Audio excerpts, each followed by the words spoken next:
মৃত্যুর ফেরেশতা জিবরাইল আলাইহিস সালামকে আমাদের প্রিয় নবী হযরত মুহাম্মদ সাল্লাল্লাহু আলাইহি সাল্লাম একদিন জিজ্ঞেস করলেন, জিবরাইল, তুমি কি আমার উম্মতদেরকে জাহান্নামে জ্বলতে দেখেছো? জিবরাইল আলাইহিস সালাম তখন চুপ হয়ে গেলেন, একেবারে নিথর হয়ে গেলেন। কেননা জিবরাইল আলাইহিস সালাম জানতেন তিনি সেই নবী, সেই রাসূল সাল্লাল্লাহু আলাইহি সাল্লাম যিনি মক্কার কাঁটাযুক্ত রাস্তাও চলতে রাজি আছেন। তিনি ইসলাম প্রচারের জন্য মক্কার অলিগলিতে পাথরের ঢিলও খেয়েছেন। যিনি দুনিয়ার সমস্ত মুশকিলের মধ্যেও থাকতে পছন্দ করেছিলেন। এই আখিরি নবী যেদি জাহান্নামে জ্বলতে দেখেছি ওনার উম্মতদের এই কথা শোনে, তাহলে সেটা তিনি কিছুতেই মেনে নিতে পারবেন না। আল্লাহু আকবার।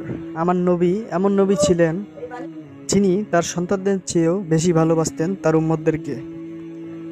এমন নবীর জন্য জান কোরবান দিতেও রাজি।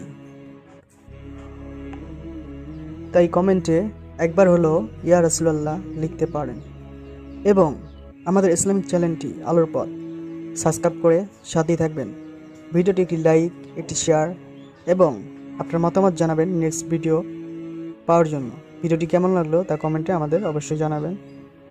তাহলে আল্লাহ হাফেজ, নেক্সট ভিডিওতে আবার দেখা হবে।